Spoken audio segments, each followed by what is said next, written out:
11월 7일 월요일 아침 묵상의 시간입니다. 오늘 우리에게 주시는 하나님의 말씀은 구약 성경 다니엘 3장 13절에서 18절까지 말씀입니다. 느부갓네살 왕이 노하고 분하여 사드락과 메삭과 아벳느고를 끌어오라 말하매 드디어 그 사람들을 왕의 앞으로 끌어온지라.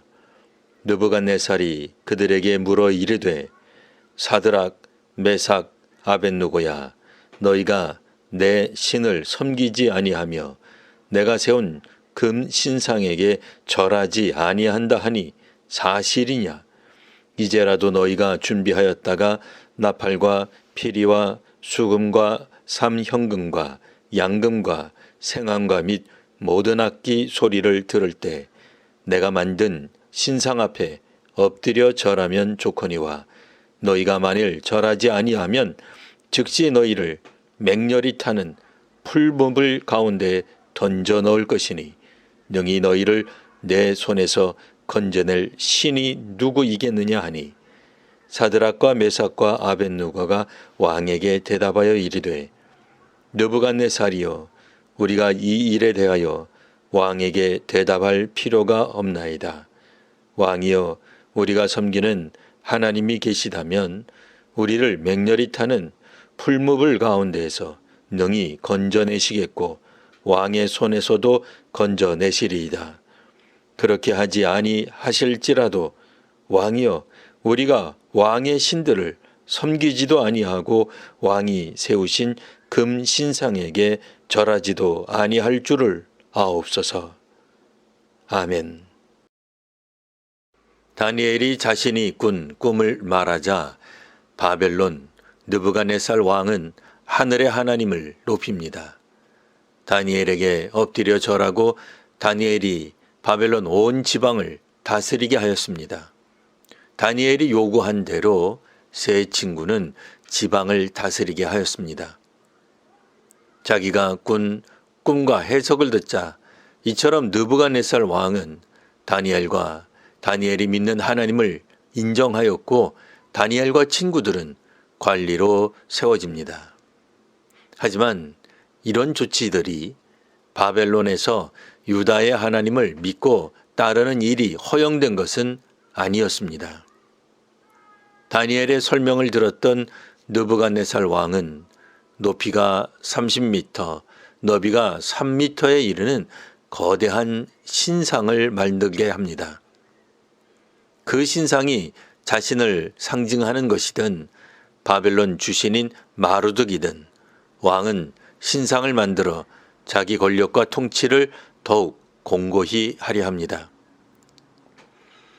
신상의 낙성일, 즉 봉헌식을 하는 날은 왕이 직접 주관하는 국가적 행사일입니다. 이 낙성식은 여러 신하들의 충성심을 확인하는 자리가 되었습니다.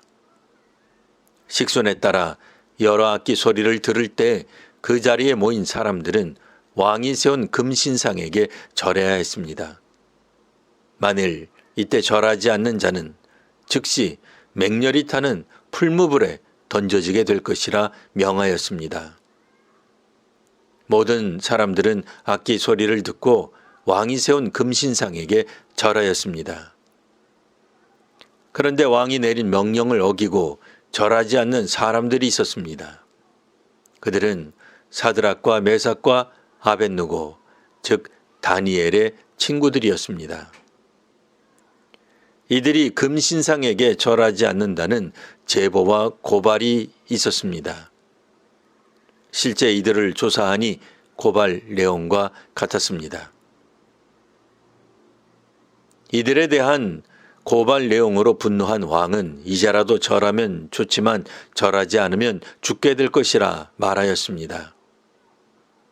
이때 사드락과 메삭과 아벳느고는 다음과 같이 답을 합니다. 우리가 섬기는 하나님이 계시다면 우리를 맹렬히 타는 풀무불 가운데서 건지시겠고 그렇지 않더라도 우리는 왕의 신들을 섬기지 않겠습니다. 금신상에게 절하지도 않겠습니다. 라는 답을 합니다. 왕의 통치 아래 있는 백성은 누구라도 예외 없이 신상에 엎드려 절해야 했습니다. 다니엘의 친구들이 신상에 절하지 않는 것은 국가 정책을 반하는 일이었습니다. 다니엘의 친구들은 다니엘처럼 환상을 본 것이 아닙니다. 이들은 죽을 위기를 맞이하였으나 죽음을 두려워하지 않았습니다. 자신들이 옳다고 여기는 가치를 위해 끝까지 살아가겠다고 한 것이죠. 다니엘의 친구들이 귀하게 여기는 가치는 이들이 믿는 하나님입니다. 그렇기에 이대로 죽는다 하더라도 신앙적 가치를 따르려 합니다. 이처럼 때로는 죽음이 믿음을 드러내는 증거가 되기도 합니다. 오래전에 이 땅에서도 죽음을 피하지 않고 믿음을 증언한 이들이 있었습니다. 신앙은 이런 순교적 각오와 실천 위에 꽃피웁니다. 오늘도 믿음으로 살아가며 하나님의 말씀에 뜻을 다하는 성도와 교회 위에 하늘의 복이 임하시기를 기원합니다. 기도하겠습니다. 하나님, 다니엘의 친구들에게서 보는 믿음의 실천이 오늘 저희들에게도 있게 하옵소서. 혹여 주께서 저희에게 특별한 기적을 베풀지 않으셔도 끝까지 신앙의 길을 가게 하옵소서. 지금까지 살아오며 하나님께서 저희에게 베푸신 은혜에 감사하며 앞으로도 하나님을 신실하게 따라가는 저희가 되게 하옵소서. 예수님 이름으로 기도합니다. 아멘.